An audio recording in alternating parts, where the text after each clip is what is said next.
नमस्कार, आदाब। मैं शाइस्ता आप सभी का हार्दिक स्वागत करती हूं अपने इस चैनल बात देश और बिहार की शाइस्ता के साथ। आज हम बात करेंगे बिहार में डोमिसाइल नीति का आखिर मुद्दा क्या है।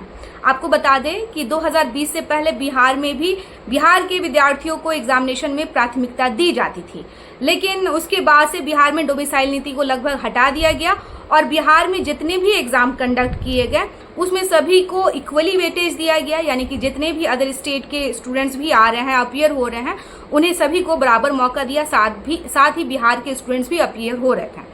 यही कारण है कि बिहार में इस दरमियान जो है बहुत बड़ी संख्या में वैकेंसीज आई और इन वैकेंसीज का लाभ जो है बिहार के अलावा जो अदर स्टेट के स्टूडेंट्स थे उन्होंने बड़ी पैमाने पर इसका फ़ायदा उठाया और बिहार के स्टूडेंट्स, खासकर जो युवा हैं, जो मेल हैं और फीमेल हैं, वो कहीं ना कहीं पिछड़ गए।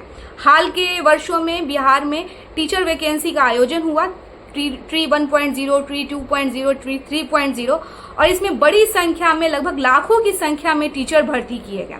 लेकिन अनफॉर्चुनेटली वहाँ पर भी हम देखते हैं बिहार के जो स्टूडेंट्स हैं, जो युवा हैं, उनको वरीयता नहीं दी गई और यही कारण है कि बिहार के लोगों के हाथों से रोजगार और जॉब अपॉर्चुनिटी जाती रही। आपको बता दें कि बिहार के अलावा जितने स्टेट हैं उसमें कई सारे स्टेट्स में जो है डोमिसाइल नीति लागू है, यानी कि अगर कोई राज्य है तो वो प्राथमिकता देता है अपने यहाँ के युवाओं को कि हम आपको पहली प्राथमिकता देंगे अगर हम वैकेंसीज निकाल रहे हैं। लेकिन बिहार में ऐसा नहीं था। यही कारण है कि लाखों की वैकेंसीज होने के बावजूद बिहार के युवाओं के हाथ से नौकरियां जाती रहीं। खैर, नीतीश कुमार ने विधानसभा चुनाव से पहले एक चुनावी पासा फेंका और चाहा कि महिलाओं को वो फिर एक तरह से अपने साथ कर ले और इसलिए उन्होंने जो महिलाओं को बिहार में लगभग 35% का आरक्षण दिया गया था, उसे कहा कि इसमें हम डोमिसाइल नीति लागू करते हैं, यानी कि अब जो वैकेंसीज आएंगी जिसमें सिर्फ 35% जो आरक्षण महिलाओं को मिला है वो सिर्फ बिहार की महिलाओं को मिलेगा। इससे पहले तक जो बिहार में महिला आरक्षण था वो लगभग सभी स्टेट्स की महिलाओं को मिलता था, क्योंकि सभी बराबर थे। डोमिसाइल नीति लागू नहीं होने की वजह से बिहार की महिलाओं से ये नौकरी जाती रही। खैर, इस बार नीतीश कुमार ने दे रहे हैं दुरुस्त है। उन्होंने कहा है कि जो हम महिला आरक्षण दे रहे हैं, यानी कि 35% आरक्षण दे रहे हैं, उसे महिलाओं के लिए रिजर्व करते हैं, सिर्फ बिहार की महिलाओं के लिए।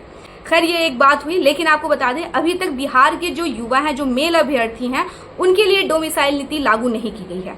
बिहार के जो छात्र नेता हैं दिलीप, उन्होंने बहुत पहले से ये मांग उठा रखी है और उन्होंने कहा है कि आप वोट तो बिहार के छात्रों से लेते हैं, लेकिन नौकरी जो है आप सभी को बांट रहे हैं। प्राथमिकता आप किसकी सुनिश्चित करें? बिहारियों की सुनिश्चित करें।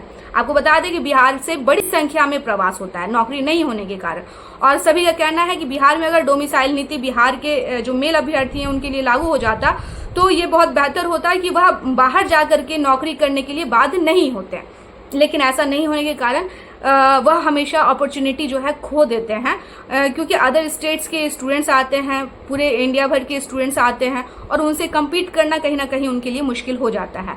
स्टूडेंट्स की डिमांड है कि बिहार की नौकरियों में 90% तक डोमिसाइल नीति को लागू किया जाए। वहीं राजद के सुप्रीम लीडर तेजस्वी यादव का कहना है कि अगर उनकी सरकार बिहार में आती है तो वह जो है 100% डोमिसाइल नीति को लागू करेंगे।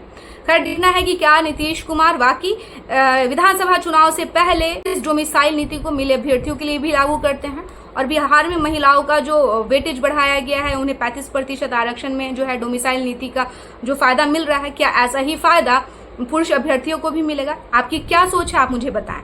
आपको लगता है कि बिहार में डोमिसाइल नीति को लागू करना चाहिए या नहीं करना चाहिए? जैसे भी आपकी राय हो मुझे जरूर दें और इसी तरह मेरे चैनल पर जुड़े रहें बात देश और बिहार की शाइस्ता के साथ। चैनल को सब्सक्राइब जरूर करें, पसंद आता है तो अपनों के बीच में लाइक और शेयर जरूर करें। मुझे दें इजाजत, धन्यवाद।